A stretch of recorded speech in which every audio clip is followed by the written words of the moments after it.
പ്രിയ സുഹൃത്തുക്കളെ, ഞാൻ father Mantra STR at gospel സുവിശേഷം ഇന്ന് ഒരു ധ്യാന വായന എന്ന പരമ്പരയിലേക്ക് വീണ്ടും ഏവർക്കും ഹൃദയം നിറഞ്ഞ സ്വാഗതം. മത്തായിയുടെ സുവിശേഷം അധ്യായം 13, 45 മുതൽ 46 ഈ ചെറിയ ഉപമയിൽ ഇന്ന് നാം വളരെ സൂക്ഷ്മമായ ഒരു വ്യത്യാസത്തിലേക്കാണ് കടക്കുന്നത്. യേശു പറയുന്നു, നല്ല രത്നങ്ങൾ അന്വേഷിച്ചു കൊണ്ടിരുന്ന ഒരു വ്യാപാരി അത്യന്തം വിലയേറിയ ഒരു രത്നം കണ്ടെത്തിയപ്പോൾ. ഇവിടെ ഒരു സ്വാഭാവികമായ തെറ്റിദ്ധാരണ ഉണ്ടാകാം. വ്യാപാരി ആദ്യം പല നല്ല രത്നങ്ങൾ കണ്ടു, പിന്നീട് അവയിൽ ഏറ്റവും മികച്ച ഒരു രത്നം കണ്ടെത്തി. അങ്ങനെയാണോ? അല്ല. ഇതാണ് ഈ ഉപമയുടെ സൂക്ഷ്മത. അത്യന്തം വിലയേറിയ ഒരു രത്നം എന്നത് നല്ല രത്നങ്ങളിൽ നിന്ന് തിരഞ്ഞെടുത്ത ഏറ്റവും മികച്ച മറ്റൊരു രത്നമല്ല. പല നല്ല രത്നങ്ങളിൽ നിന്ന് തികച്ചും വ്യത്യസ്തമായ അതുല്യമായ ഒരു രത്നമാണിത്. അതുകൊണ്ട് തന്നെ ഇവിടെ സംഭവിക്കുന്നത് നല്ലതിൽ നിന്ന് ഏറ്റവും നല്ലതിലേക്കുള്ള ഒരു തിരഞ്ഞെടുപ്പല്ല. നല്ല രത്നങ്ങൾ പല മൂല്യങ്ങളെയും പ്രതിനിധീകരിക്കുന്നുവെങ്കിൽ അത്യന്തം വിലയേറിയ ആ ഒരു രത്നം അവയെല്ലാത്തിൽ നിന്നും വ്യത്യസ്തമായ പരമമൂല്യത്തെയാണ് സൂചിപ്പിക്കുന്നത്. അതായത് സാക്ഷാൽ ദൈവത്തെ. അത് മറ്റുള്ളവയേക്കാൾ മികച്ച ഒന്നല്ല, മറ്റുള്ളവയിൽ നിന്ന് തികച്ചും വ്യത്യസ്തമായ ഒന്നാണ്. അതിനാൽ ഈ ഉപമ നമ്മെ താരതമ്യത്തിൻ്റെ ലോകത്തിൽ നിന്ന് പരമമായ അതുല്യമായ ദൈവമൂല്യത്തിലേക്ക് കൊണ്ടുപോകുന്നു. വ്യാപാരി നല്ല രത്നങ്ങൾ അന്വേഷിക്കുകയാണ്. അവൻ്റെ മുമ്പിൽ ഒന്നിലധികം രത്നങ്ങളുണ്ട്. ഒന്ന് മനോഹരമായിരിക്കാം, മറ്റൊന്ന് അപൂർവമായിരിക്കാം, മറ്റൊന്ന് ഗുണനിലവാരത്തിൽ മികച്ചതായിരിക്കാം, മറ്റൊന്ന് വലുതായിരിക്കാം. ഓരോന്നിനും അതിൻ്റെതായ മൂല്യമുണ്ട്. അതുകൊണ്ട് അവയെ തമ്മിൽ താരതമ്യം ചെയ്യാം. ഇത് നല്ലതാണ്, അത് അതിലും നല്ലതാണ്. ഇത് കൂടുതൽ അപൂർവമാണ്, അത് കൂടുതൽ മനോഹരമാണ്. ഇവിടെ ചോദ്യം, ഏതാണ് മികച്ചത്? ഇതാണ് നല്ല രത്നങ്ങളുടെ ലോകം. പല മൂല്യങ്ങൾ, പല സാധ്യതകൾ, പല താരതമ്യങ്ങൾ. പക്ഷേ യേശു കഥയിൽ ഒരു നിർണായകമായ മാറ്റം വരുത്തുന്നു. ഇനി പല രത്നങ്ങളില്ല, ഒരു രത്നം. അതും വെറും നല്ല രത്നമല്ല, അത്യന്തം വിലയേറിയ ഒരു രത്നം. ഇവിടെ നല്ലത് എന്ന ഗുണനിലവാരത്തിൻ്റെ ഭാഷയിൽ നിന്ന് പരമമൂല്യത്തിൻ്റെ ഭാഷയിലേക്ക് നാം കടക്കുന്നു. നല്ലത് എന്നതൊരു ക്വാളിറ്റിയാണ്. അത്യന്തം വിലയേറിയത് എന്നത് അൾട്ടിമേറ്റ് വാല്യൂവിനെ സൂചിപ്പിക്കുന്നു.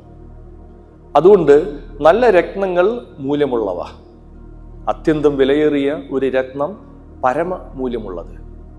ഇവിടെ പ്രശ്നം ഇനി ഏതാണ് ഏറ്റവും നല്ലത് എന്നതല്ല, പകരം ഏതാണ് എല്ലാറ്റിനും മുകളിൽ എൻ്റെ ജീവിതത്തിന് മൂല്യം നൽകുന്നത് എന്നതാണ്.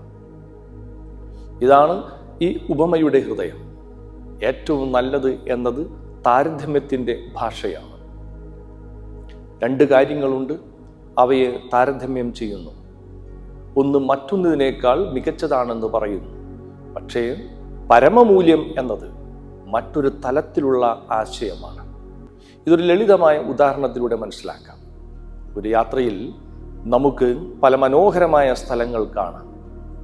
ഒരു സ്ഥലം പ്രകൃതി സൗന്ദര്യമുള്ളതാണ്, മറ്റൊന്ന് ചരിത്ര പ്രധാനമുള്ളതാണ്, മറ്റൊന്ന് വളരെ ശാന്തമാണ്. ഓരോന്നും വിലപ്പെട്ടതാണ്. പക്ഷേ യാത്രയുടെ ലക്ഷ്യസ്ഥാനം അവയിൽ ഒന്നിനേക്കാൾ മികച്ച സ്ഥലം എന്ന അർത്ഥത്തിൽ മാത്രം മനസ്സിലാക്കാനാവില്ല. കാരണം ലക്ഷ്യസ്ഥാനം യാത്രയിലെ മറ്റു സ്ഥലങ്ങളെ ഏത് ദിശയിൽ കാണണമെന്ന് നിർണയിക്കുന്നു. അതുപോലെ പരമമൂല്യം നല്ല കാര്യങ്ങളിൽ ഒന്നാമതായി നിൽക്കുന്നതല്ല. നല്ല കാര്യങ്ങൾക്ക് അവയുടെ ശരിയായ സ്ഥാനം നൽകുന്ന കേന്ദ്രമാണിത്. ഇവിടെ മറ്റൊരു കാര്യം ശ്രദ്ധിക്കണം. വ്യാപാരി അത്യന്തം വിലയേറിയ ഒരു രത്നം കണ്ടെത്തിയപ്പോൾ മുമ്പ് കണ്ട നല്ല രത്നങ്ങൾ മോശമായി പോയില്ല, അവയുടെ ഗുണം ഇല്ലാതായില്ല. അതുപോലെ ജീവിതത്തിലും സ്നേഹം നല്ലതാണ്, സത്യം നല്ലതാണ്, വിശ്വസ്തത നല്ലതാണ്, ജ്ഞാനം നല്ലതാണ്, കുടുംബം നല്ലതാണ്, സേവനം നല്ലതാണ്, ജോലി നല്ലതാണ്, ബന്ധങ്ങൾ നല്ലതാണ്. ഇവയെല്ലാം നല്ലതായി തന്നെ തുടരുന്നു. പക്ഷേ അവയുടെ പരസ്പര ബന്ധവും സ്ഥാനവും മാറുന്നു. ഒരു പരമ കേന്ദ്രമില്ലെങ്കിൽ നല്ല കാര്യങ്ങൾ പോലും തമ്മിൽ മത്സരിക്കാൻ തുടങ്ങും. ജോലി കുടുംബത്തെ വിഴുങ്ങാം, പണം സമാധാനത്തെ വിഴുങ്ങാം, പ്രശസ്തി സത്യത്തെ വിഴുങ്ങാം, സൗകര്യം ഉത്തരവാദിത്വത്തെ വിഴുങ്ങാം. അപ്പോൾ പ്രശ്നം എല്ലായ്പ്പോഴും മോശമായ കാര്യങ്ങൾ മാത്രമല്ല, നല്ല കാര്യങ്ങൾക്ക് ശരിയായ സ്ഥാനം നഷ്ടപ്പെടുന്നതും പ്രശ്നമാണ്.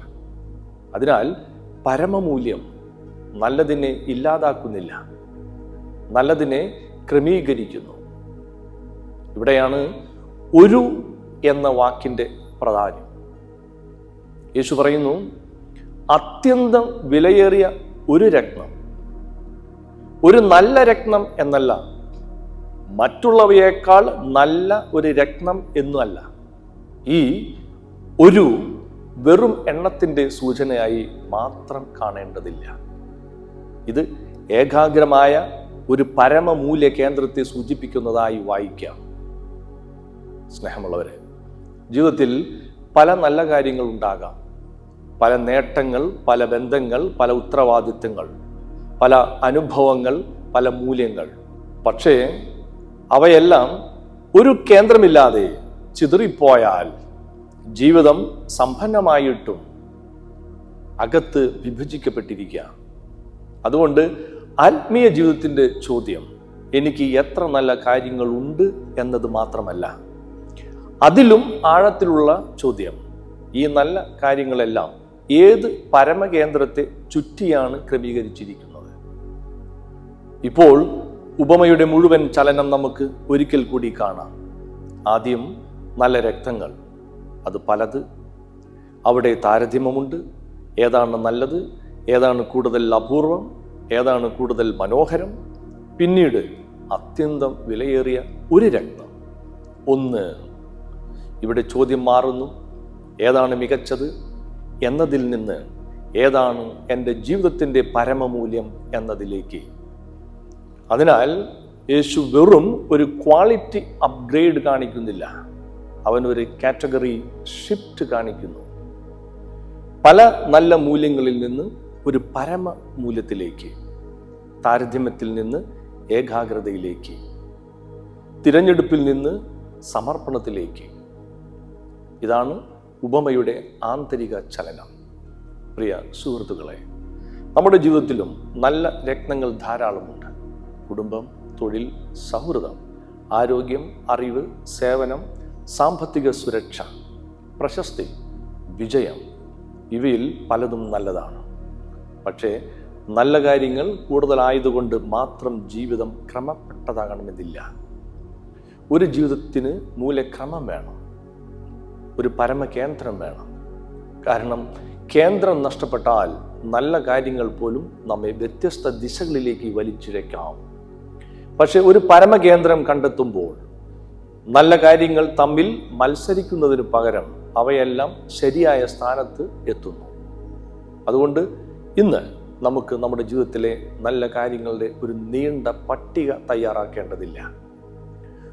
ഒറ്റ ചോദ്യം, എൻ്റെ ജീവിതത്തിലെ എല്ലാ നല്ല കാര്യങ്ങളെയും ക്രമീകരിക്കുന്ന പരമകേന്ദ്രം ഏതാണ്? എനിക്ക് പല നല്ല കാര്യങ്ങൾ ഉണ്ടാകാം, പക്ഷെ അവയ്ക്ക് ഒരു കേന്ദ്രമുണ്ടോ? എൻ്റെ സമയം, എൻ്റെ ശ്രദ്ധ, എൻ്റെ ഊർജം, എൻ്റെ ബന്ധങ്ങൾ, എൻ്റെ തീരുമാനങ്ങൾ, ഇവയെല്ലാം ഏത് മൂല്യത്തെ ചുറ്റിപ്പറ്റിയാണ് ക്രമീകരിക്കപ്പെട്ടിരിക്കുന്നത്? ഇതാണ് ഇന്ന് വ്യാപാരിയുടെ അത്യന്തം വിലയേറിയ ഒരു രത്നം നമ്മോട് ചോദിക്കുന്ന ചോദ്യം. പ്രിയ സുഹൃത്തുക്കളെ, മത്തായിയുടെ സുവിശേഷം അധ്യായം 13 45 മുതൽ 46 ഉപമയിൽ യേശു നമ്മെ വെറും ഏറ്റവും നല്ലത് തിരഞ്ഞെടുക്കാൻ പഠിപ്പിക്കുന്നില്ല. അവൻ അതിനേക്കാൾ ആഴമുള്ള ഒരു കാര്യമാണ് കാണിക്കുന്നത്. നല്ല രത്നങ്ങൾ പലതുമുണ്ടാകാം. ഏറ്റവും നല്ലത് താരതമ്യത്തിൻ്റെ ഭാഷ, പരമമൂല്യം കേന്ദ്രത്തിൻ്റെ ഭാഷ. നല്ല കാര്യങ്ങൾ ജീവിതത്തെ സമ്പന്നമാക്കുന്നു. പരമമൂല്യം അവയ്ക്ക് ദിശയും ക്രമവും കേന്ദ്രവും നൽകുന്നു. അതുകൊണ്ട് ഇന്ന് നമ്മുടെ മനസ്സിൽ ഒരു വാക്യം മാത്രം നിർത്താം. അത്യന്തം വിലയേറിയ ഒരു രത്നം നല്ല രത്നങ്ങളിൽ ഒന്നല്ല. നല്ലതിൻ്റെ മുഴുവൻ ലോകത്തെയും അതിൻ്റെ യഥാർത്ഥ സ്ഥാനത്ത് കാണാൻ സഹായിക്കുന്ന പരമമൂല്യ കേന്ദ്രമാണത്. നന്ദി.